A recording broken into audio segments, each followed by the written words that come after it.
La Guadeloupe, petit archipel des Caraïbes, est un département français d'Amérique, région ultra-périphérique de la communauté économique européenne.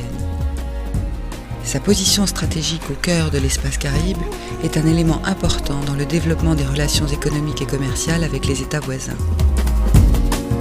Avec ses 447 000 habitants, la Guadeloupe se place en termes de revenus par tête au 7e rang des 38 pays de l'espace Caraïbe.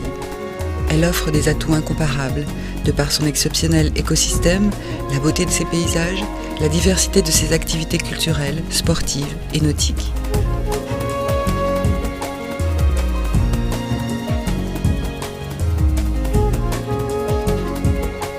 La Guadeloupe est une destination appréciée pour la pratique de la plaisance.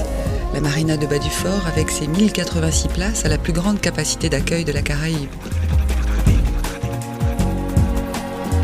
La route du Rhum est devenue en 20 ans la plus célèbre course de voile en solitaire du monde et une des plus belles cartes de visite de la Guadeloupe. La Caraïbe demeure le bassin de croisière le plus fréquenté du monde. 2006 laisse entrevoir la renaissance du tourisme de croisière en Guadeloupe avec une augmentation de 8% de la fréquentation, malgré la rude concurrence exercée par d'autres îles. Pendant très longtemps, la Guadeloupe n'a été reliée au reste du monde que par la mer. En 1765, à la naissance du port, il n'y avait seulement que 3 mètres de profondeur dans la rade de Pointe-à-Pitre. En 1930, Louis Doulda, ingénieur maritime, a dû faire draguer jusqu'à 9 mètres de profondeur le plan d'eau, soit plus de 300 000 mètres cubes d'alluvions stockés sur des chalands, puis déversés sur la côte du Gosier. En 1896, Leopoldo Petroluzzi arriva sur sa goélette depuis l'Italie. Il fonda en Guadeloupe une dynastie d'armateurs et transitaires. Philippe, son petit-fils, nous accueille chez lui.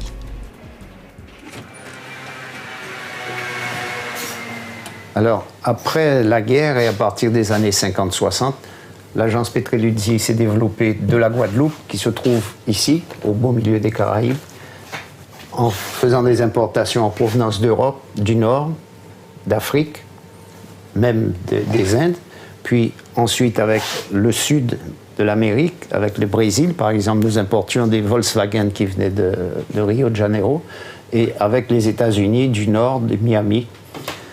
Puis, ce qui fait que l'agence Petroluzzi était concurrente directe de la fameuse Transat, qui était la compagnie générale transatlantique, et nous étions les 2 seuls gros agents de navigation de Pointe-à-Pitre. Le port de Pointe-à-Pitre était, comment dirais-je, comme ça à l'époque. Et quand ils ont décidé de faire Jarry, c'était pour désengorger ce port qui était complètement bloqué par la ville. Il y a le quai 1, le quai 2, le quai 3, le quai 4, le quai 5. C'est à quelle époque, ça, à peu près? Ça, c'est dans les années 60-65. Et les quais 5 et 6, c'est-à-dire la gare maritime actuelle, n'étaient pas encore construites à l'époque. Ah, mais tiens, voilà l'embarquement du sucre.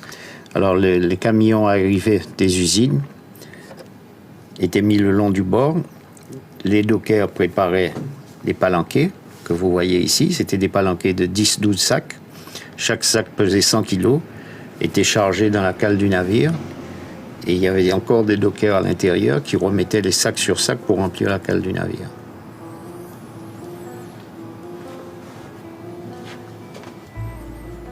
Maintenant, il y a le silo qui charge à 150 tonnes heure.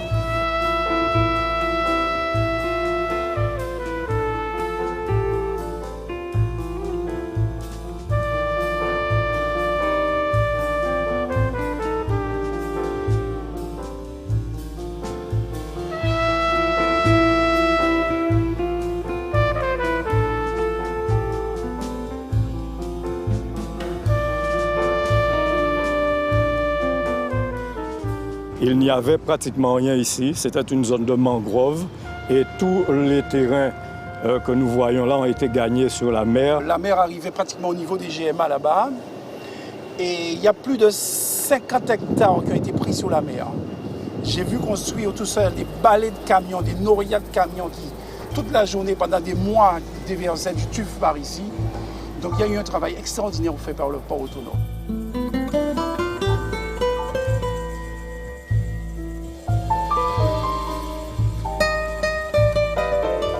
On prend une photo d'il y a 30 ans et une photo d'aujourd'hui. Oui, il y a eu un développement assez spectaculaire.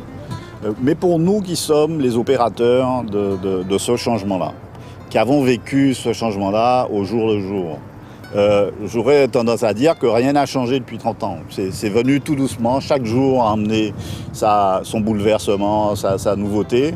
Et on est passé donc du docker qui transportait des sacs de sucre sur un bateau ou d'autres dockers qui jetaient des planches de bois dans la darse à la conteneurisation, à aujourd'hui les échanges de données informatisés, donc à la numérisation des documents. Donc oui, il y a un chemin extraordinaire qui a été fait.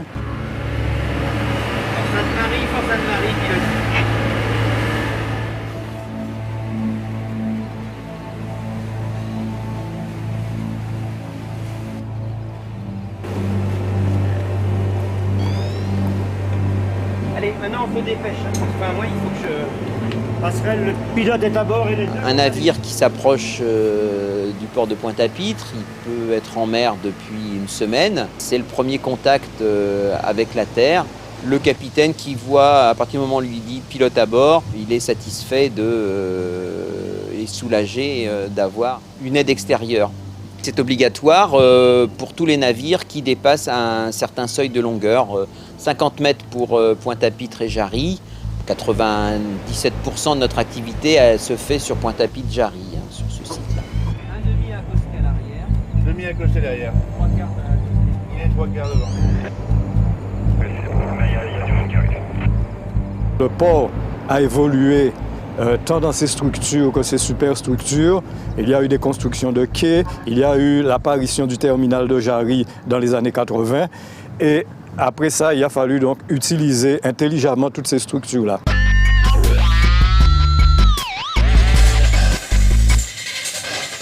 Ne serait-ce qu'au niveau de la fluidité du trafic, où à l'époque, il fallait entre 5 et 8 jours pour sortir un conteneur du port. Aujourd'hui, en 2007, le passage en douane est de 7 minutes. Ça veut dire qu'en moins de 7 minutes, une marchandise qui arrive en douane est partie. La douane en général perçoit des droits de douane, des taxes. On peut dire au niveau de la nation, au niveau de la France, la douane perçoit 15% des recettes.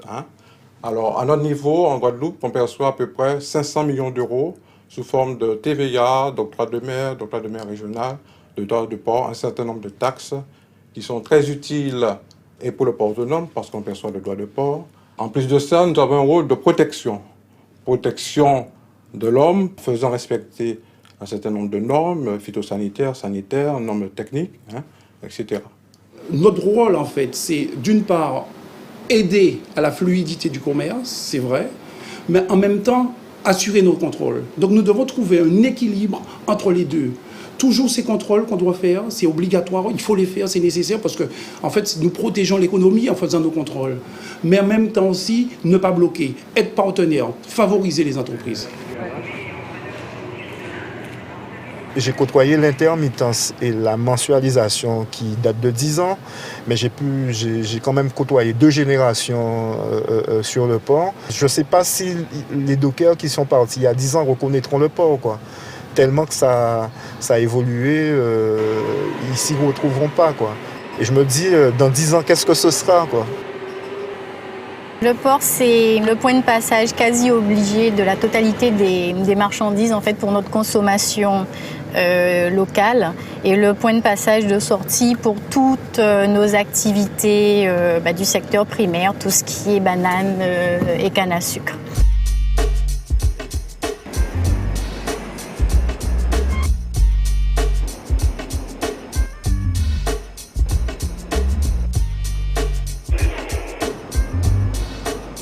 C'est pas dangereux, il y a des risques, mais bon, tant qu'on n'a pas le vertige, ça va.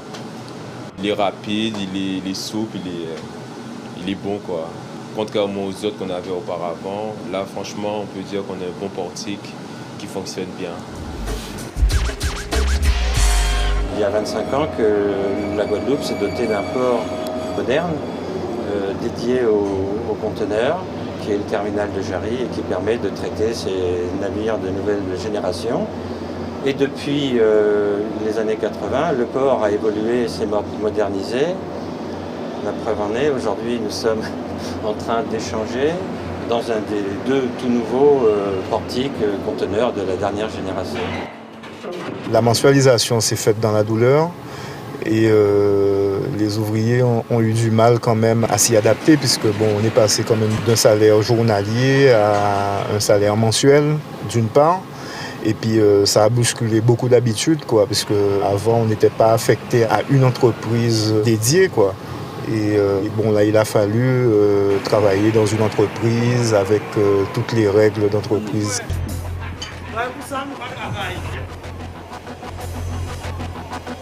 L'Union maritime et portuaire a pu rassembler les énergies, rassembler les hommes au sein d'une sorte de conseil de famille pour pouvoir faire évoluer la place et faire pousser des idées. Alors c'est pas toujours facile, des fois on a l'impression de stagner un peu, mais cette Union maritime et portuaire, c'est le meilleur lieu de brassage des idées et des forces de cette communauté portuaire, et c'est l'élément fondateur de cette communauté portuaire qui arrive à se mobiliser très rapidement sur n'importe quel point.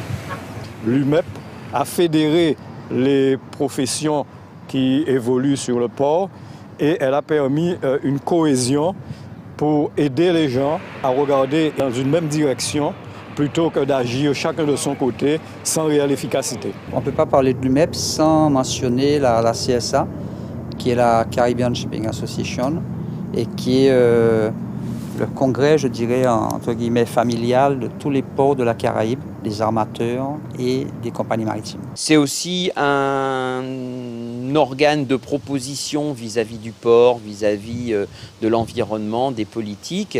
Et je pense que c'est une association qui a un avantage quand même important de mutualiser toutes ces personnes liées par le domaine portuaire et maritime. Les 10 dernières années ont été marquées par ce que j'appelle la phase d'évolution informatique, puisque en 1996, l'UMEP a lancé les études et la mise en place de la plateforme de transmission de données informatisées. Et surtout, la grande révolution, ça a été l'arrivée d'Ademar en 2003-2004. Avec cette arrivée, pour la première fois sur le port, des gens qui travaillaient chacun dans leur coin, les transporteurs, les consignataires de navires, les déclarants en douane, les manutentionnaires, la douane, chacun travaillait dans son coin. Avec l'arrivée d'Ademar, il y aura une espèce de mutualisation. Tout le monde se mettra ensemble pour travailler. Et ça va être un progrès extraordinaire pour ce port. Nous avons anticipé sur la dématérialisation du support papier sur la place portuaire de la Guadeloupe. Et à l'heure actuelle, la douane est en train totalement d'aller dans le même sens, puisque avec leur nouveau logiciel, c'est la chaîne dématérialisée qui vaudra pour preuve que toutes les opérations ont été effectivement faites correctement dans le système.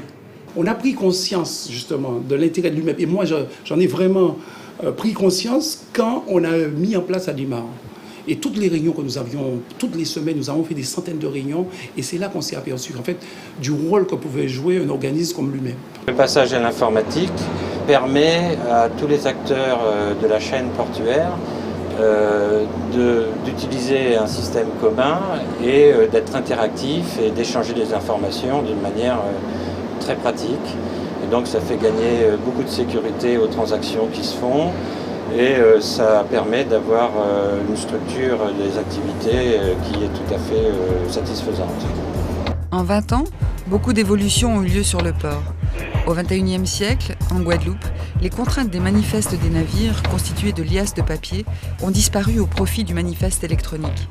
Aujourd'hui, sur le port de Jarry, les informatiques des compagnies maritimes, de la manutention, de la douane, des transitaires, des magasins sous douane et des transporteurs échangent, collaborent pour plus de sûreté, de fiabilité et d'efficacité. En En 1996, la communauté portuaire de la Guadeloupe décidait de s'engager dans le modèle informatique ADEMAR, initié dans les années 80 par la Sogет SA du Havre. ADEMAR signifie accélération des expéditions maritimes et ce produit logiciel complexe a été créé dans les années 80 pour la communauté portuaire havraise. Et ce logiciel modélise et fait fonctionner ensemble tous les processus métiers liés au monde maritime et au suivi de la marchandise. Dans ce partenariat, elle opérait un transfert de technologies et de compétences avec l'aide des fonds européens et de la région Guadeloupe. La plateforme CEIBA était chargée de sa mise en œuvre. Donc on se revoit à la réunion, hein? Chacun des acteurs met en commun les données nécessaires à la gestion mutualisée des marchandises sur un port, conteneurisées ou non, tout en préservant la confidentialité de ces données privées. Ces données sont intégrées dans une chaîne procédurale respectueuse des règles douanières, commerciales et logistiques. Cette chaîne, dématérialisée, permet l'anticipation, l'accélération des opérations grâce à la facilitation obtenue par la dématérialisation des procédures. Cette chaîne est entièrement dédiée aux acteurs de la communauté portuaire. N'entrent que ceux qui y sont autorisés par un système entièrement codé et sécurisé. Aujourd'hui, sur le port de Jarry, les compagnies maritimes font parvenir à la plateforme CEIBA, 4 jours avant l'arrivée de leur navire, les manifestes électroniques.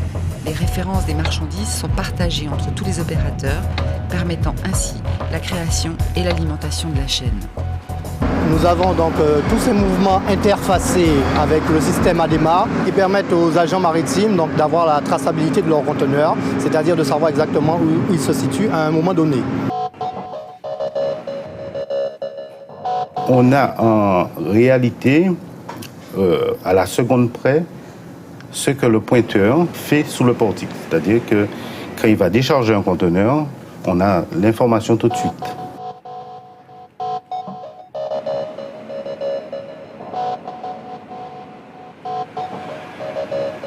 Une petite anecdote, c'est que les ouvriers étaient très réticents au matériel informatique. Une fois que ça a été mis en place, pour des problèmes techniques, il a refallu passer au papier. Donc on a eu toutes les difficultés du monde à le faire, quoi. Donc c'est pour vous dire que ça a été bien intégré dans la profession et maintenant on ne peut plus s'en passer, quoi. En fin de ligne, nous avons les transporteurs routiers qui reçoivent un ordre de transport qui va leur permettre de récupérer les boîtes, aussi bien réception qu'en livraison. Et de ce fait, au niveau des guettes, nous avons également une saisie qui va permettre donc, de suivre les mouvements, qui sont des codes éco, qui sont intégrés dans notre base ICA. Et bien sûr, à n'importe quel moment, nous pourrons avoir l'historique du conteneur.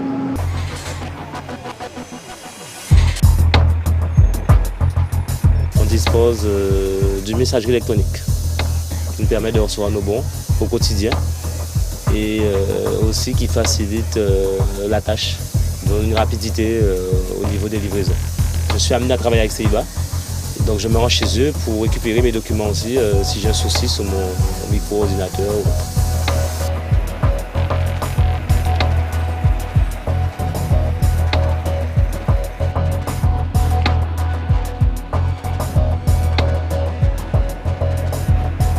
Quand je suis arrivé à Jarry en 1978, il y avait combien?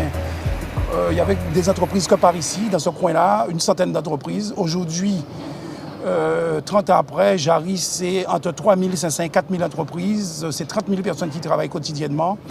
Et je crois que la douane y a été pour beaucoup. On a beaucoup travaillé pour que toutes ces entreprises puissent s'installer, pour que leurs marchandises puissent arriver rapidement, pour qu'on puisse mettre des procédures pour les aider, etc. Et là-dessus, je crois que la douane en Guadeloupe a joué son rôle, a joué le rôle économique qui devient quelque chose de plus en plus important de toute façon.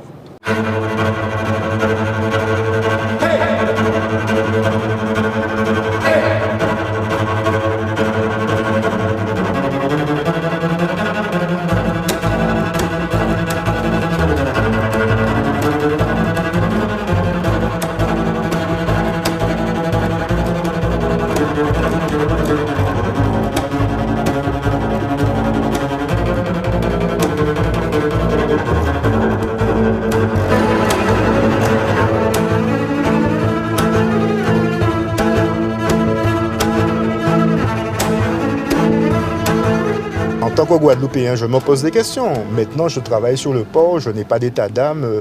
Plus il y a de conteneurs, mieux on se porte.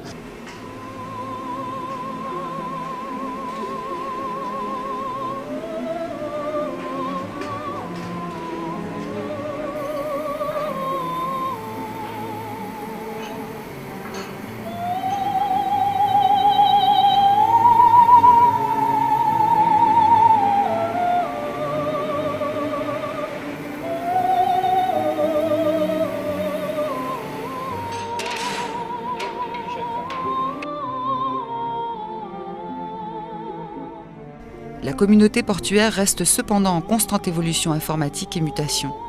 Le logiciel Sophie de la douane migre vers un nouveau format nommé Delta et le logiciel Ademar Plus, utilisé par CIBA SA pour la communauté portuaire de la Guadeloupe, est en migration vers AP+, toujours en partenariat avec la Sogette SA du Havre.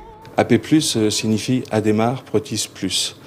C'est la 3e génération d'Ademar et qui intègre les 20 ans d'expérience acquise et incorpore tous les enjeux futurs qui vont permettre de gérer la sécurité au niveau mondial. Le port autonome de la Guadeloupe répond aux normes internationales de sécurité en appliquant le code ISPS. Il est le 5e port français où la douane fait obligation de traiter toutes les marchandises par le système informatique communautaire géré par CIBA SA. Aujourd'hui, le port autonome a une politique d'investissement assez forte en matière de compétitivité de notre place portuaire qui nous permettrait d'être positionnés au niveau du transbordement. Ce transbordement permettrait donc d'acquérir des trafics portuaires et plus particulièrement de conteneurs beaucoup plus importants et de nous positionner dans la Caraïbe comme une des plateformes de transbordement et de redistribution.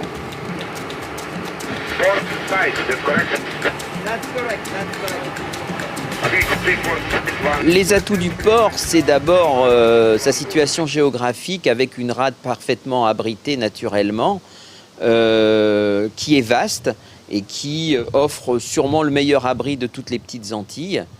Et puis aussi le linéaire à quai sur 2 sites, Pointe-à-Pitre, port traditionnel, et Jarry, qui permet de traiter tout type de navire dans les meilleures conditions. On peut mettre à profit le fait qu'ici, sur ce port, déjà, se croisent des lignes qui font des routes différentes et qui touchent des pays différents. Pour attirer et retenir un trafic de transbordement, il faut être fiable, il faut avoir des coûts de passage intéressants et il faut que les hommes soient bien formés de manière à assurer cette fiabilité.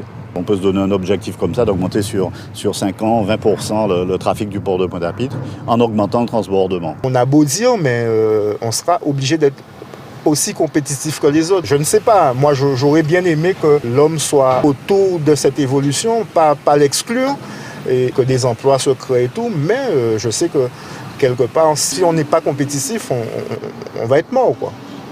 Ça c'est clair.